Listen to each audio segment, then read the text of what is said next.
అయితే ఆంధ్రప్రదేశ్కి సంబంధించిన ఒక ఇంట్రెస్టింగ్ డెవలప్మెంట్ దీనికి సంబంధించి ఈరోజు కొన్ని పత్రికల్లో రిపోర్ట్ అయింది. జస్ట్ దాన్ని మీ ముందుకు తీసుకురావడం కోసమే వీడియో. ఏంటది అంటే ఆంధ్రప్రదేశ్లో ఈ ఏడాది పొలిటికల్ పార్టీలకు ఇచ్చిన ఫండింగ్ వివరాలు చాలా ఇంట్రెస్టింగ్గా ఉన్నాయి. ఏంటి ఫండింగ్ వివరాలు అంటే ఆంధ్రప్రదేశ్లో తెలుగుదేశం పార్టీ కూటమి సర్కారు ప్రస్తుతం అధికారంలో ఉంది. కూటమి సర్కారుకి 2024-25 ఆర్థిక సంవత్సరంలో 83 కోట్ల రూపాయల చందాలు వచ్చాయి, నిధులు వచ్చాయి. పార్టీ నడుపుకోండి మీరు అంటూ వివిధ రకాల వ్యక్తులు చందాలు ఇచ్చారు ఆ పార్టీకి. సో ఈ పార్టీ ఏ పార్టీ అయినా, రాజకీయ రిజిస్టర్డ్ పొలిటికల్ పార్టీ అయినా, గుర్తింపు పొందిన ఏ రాజకీయ పార్టీ అయినా తమకు వచ్చిన చందాలకు సంబంధించిన వివరాలని ఎలక్షన్ కమిషన్కి అందజేయాల్సి ఉంటుంది.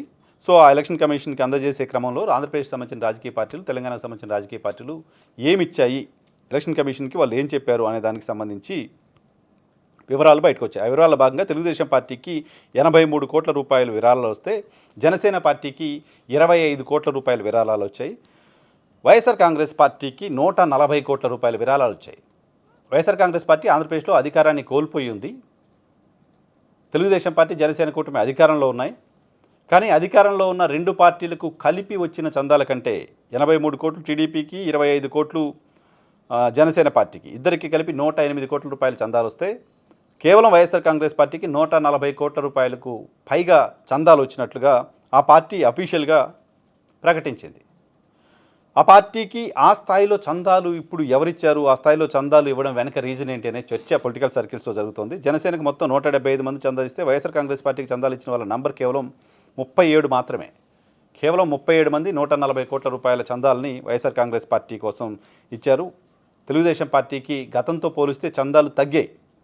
2024-25 ఆర్థిక సంవత్సరంలో రాజకీయ పార్టీలకు అందిన విరాళాలలో 2023-24తో పోలిస్తే తెలుగుదేశం పార్టీకి 24-25 ఆర్థిక సంవత్సరంలో చందాలు తగ్గాయి.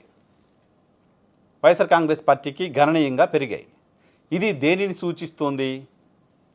వైఎస్ఆర్ కాంగ్రెస్ పార్టీకి చందాలు పెరగడం అనేది వైసీపీ మళ్ళీ అధికారంలోకి వస్తుంది కాబట్టి వైసీపీకి సపోర్ట్ చేద్దామనో, వైసీపీకి ఫండింగ్ చేద్దామనే ఆలోచన ఏమైనా బిజినెస్ మెన్స్లో ఉందా? రీజన్ ఏంటో తెలియదు, పర్టికులర్ రీజన్ ఏంటో ఇంకా తెలియదు. కానీ వైసీపీకి చందాలు పెరగడం అనేది మాత్రం ఖచ్చితంగా ఆసక్తిని కలిగించే అంశంగానే చూడాలి. సేమ్ టైం బీఆర్ఎస్ పార్టీకి కేవలం 15 కోట్ల రూపాయలు మాత్రమే విరాళాలు వచ్చినట్టుగా ఆ పార్టీ ప్రకటించింది. ఎంఐఎం పార్టీ తమకు 20,000 కంటే మించి ఎవరు విరాళాలు ఇవ్వలేదని ప్రకటించిందంట. సో తెలుగు రాష్ట్రాలకు సంబంధించి పార్టీలకు వచ్చిన విరాళాలకు సంబంధించిన అంశంపైన తాజా స్టాటిస్టిక్స్ ఇవి.